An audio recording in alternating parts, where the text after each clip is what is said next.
Jotono lamsobo the news okay and entertainment channel lo mi choye nai tongdi bo channel no subscribe khia khongke bo subscribe khia di hi jotono khabo pharike tinio chongtre ka nai lephine social media viral omo message no tuye tinio pho chung saha nai lephinai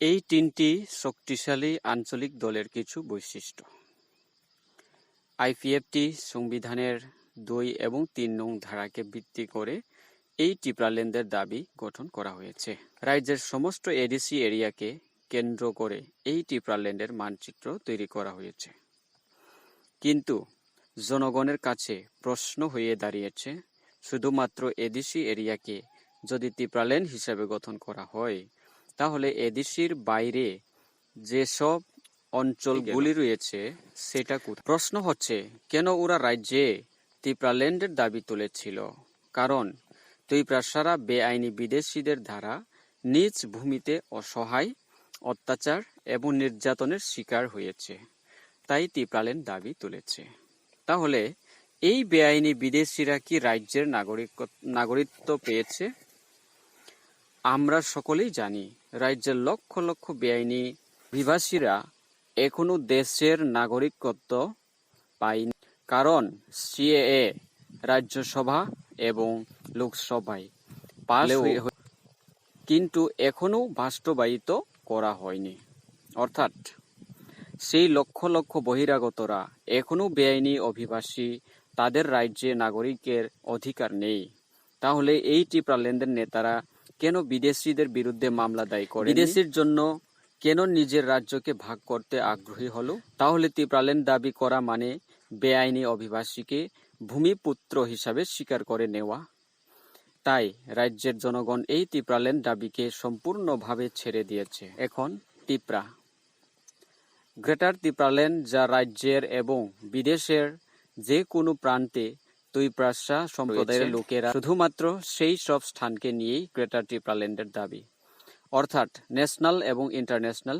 প্রক্রিয়া এই দাবি ভারতীয় সংবিধানের কোনো দ্বারা সেটা এখনো পরিষ্কার নন এখন প্রশ্ন হচ্ছে এই রাজ্যের মধ্যে টিপ্রা বসতি অঞ্চলগুলি ছাড়া বাকি যেসব অঞ্চলগুলি রয়েছে সেটা কি সমস্ত টিপ্রা রাজ্যে কি টিপ্রাসাদের নয় যদি সমস্ত টিপ্রা রাজ্য টিপ্রাসাদের হয় তাহলে কেন গ্রেটার টিপ্রাল্যান্ডের দাবি উঠে আসলো আইপিএফটি এবং টিপ্রা মথার দাবি কিন্তু বিশেষ একটা পার্থক্য কারণ লক্ষ লক্ষ বেআইনি অভিবাসীরা যারা পূর্ব পাকিস্তান এবং বাংলাদেশ থেকে এই রাজ্যে এসে বাস করছেন ওরা এখনো বিদেশি তাই গ্রেটার টিপ্রাল্যান্ড দাবি করা মানে বেআইনি বিদেশিকে রাজ্যে জায়গা করে দেওয়া সাধারণ জনগণের কাছে আরো এক বিরাট প্রশ্ন হয়ে দাঁড়িয়েছে এই রাজ্যকে 2 ভাগে ভাগ করার দাবি কেন বারবার উঠে আসছে আমার রাজ্য আমার অধিকার বলার সাহস হলো না কেন আমাদের আরো আশ্চর্যের বিষয় হলো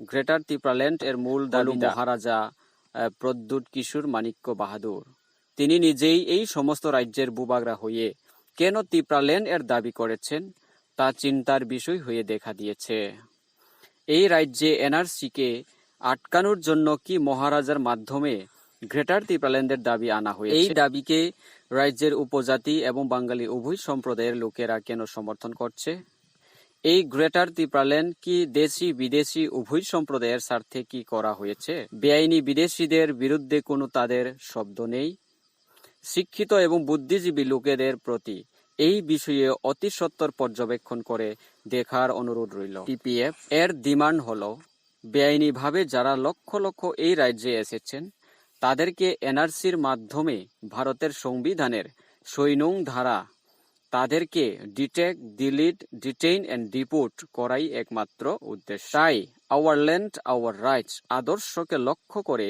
স্বাধীন ত্রিপুরা রাজ্য আবার ফিরিয়ে আনার জন্য সর্বপ্রথম সুপ্রিম কোর্টে মামলা দায়ী করেছেন এই টিপিএফ দল মহাত্মা গান্ধীর আদর্শের সাথে কিন্তু টিপিএফ এর আদর্শ এতটা পার্থক্য গান্ধীজি ব্রিটিশ ছাড়ো আন্দোলন করেছিলেন ঠিক তেমনি টিপিএফ রা বাংলাদেশি গো ব্যাক স্লোগানের মাধ্যমে আন্দোলন করেছেন তাই পাতালকন্যা পার্টিকে কিভাবে থামানো যায় রাজ্যে চলছে বিভিন্ন দিক থেকে ষড়যন্ত্র। কারণ পাটালকন্যা স্টেট, ন্যাশনাল, ইন্টারন্যাশনাল পর্যন্ত গিয়ে রাজ্যের সমস্যা অর্থাৎ বেআইনি বিদেশিদের বিরুদ্ধে সুর তুলে। একটু গভীরভাবে ভাবুন তো, টিপ্রাল্যান্ড এবং গ্রেটার টিপ্রাল্যান্ড এই দুইটি দাবি কিন্তু জাতি উপজাতি উভয় অংশের মানুষের স্বার্থকে ভিত্তি করেই এই দাবি গঠন করা হয়েছে।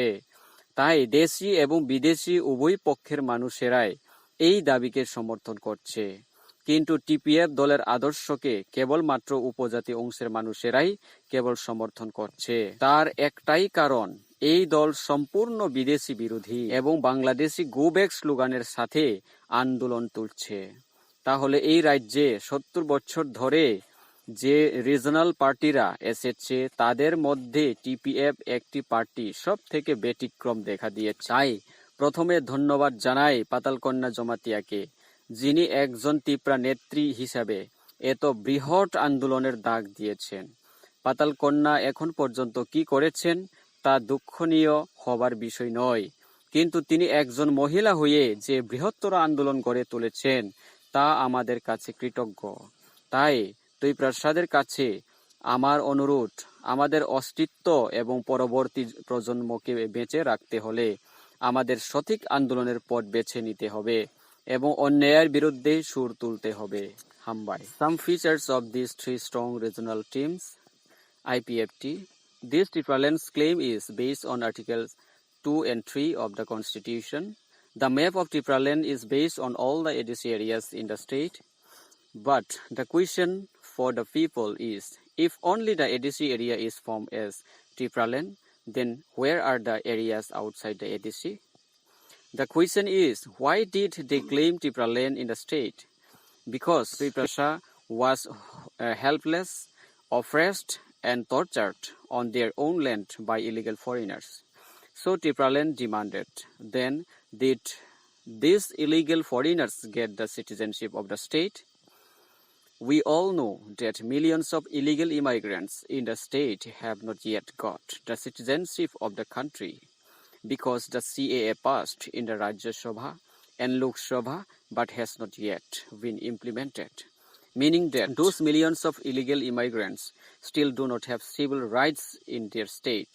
And then why did these Tipraland leaders, why are foreigners interested in sharing their kingdom? To claim Tipraland means to recognize illegal immigrants as landlords. So the people of the state have completely abandoned this land. Claim Tipra. Greater Tipraland claims only those places where there are Tiprasa community in any part of the state and abroad. An example, the national and international process. It is not yet clear which article of the Indian Constitution this claim is. Now, the question is whether the rest of the areas in this state, if all the Tripura kingdoms belong to the Tiprasa, then why the demand for Greater Tipraland came up?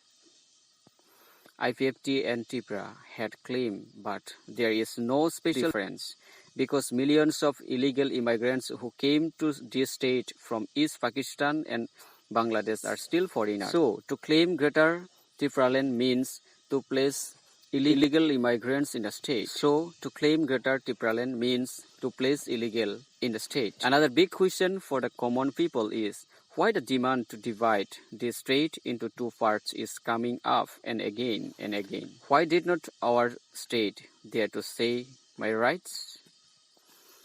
Even more astonishing is the fact that the main claimant of Greater Tipraland is Maharaja Pradyut Kishore Manikya Dev Burma Bahadur. Did the Maharaja demand Greater Tipraland to stop NRC in the state? There are people from both the tribal and Bengali communities in the state supporting this demand. What has this Greater Tipraland done for the benefit of both indigenous and foreign communities? Why don't they speak out against illegal alliance? Educated and intelligent people were requested to observe this matter very soon. The demand of TPF is for the sole purpose of detect, delete, detain and deport Article number 7 of the Constitution of India through NRC to millions of people who have come to the state illegally. Therefore, the TPF party has filed a case in the Supreme Court for the first time to bring back the independent state of Tripura. Noting the our land, our rights ideology, but the ideology of TPF is not so different from the ideology of Mahatma Gandhi.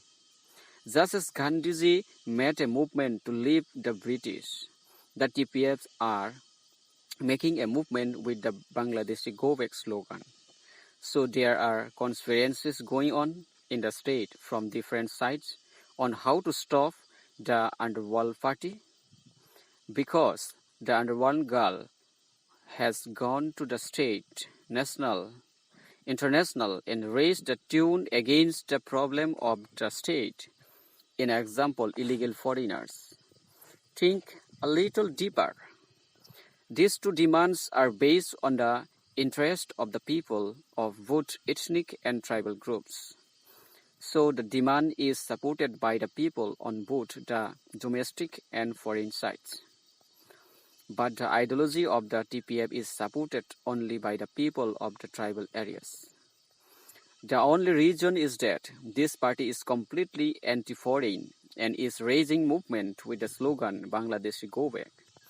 So TPF is one of the most exceptional regional parties in the state for 60 years. So first of all, thank you to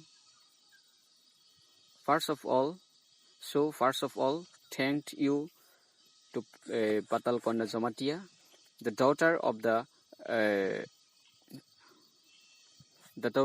the state, who has called for such a big movement as a Tripura leader. What the girl has done so far is not a matter of regret, but we are grateful that she has built a larger movement as a woman.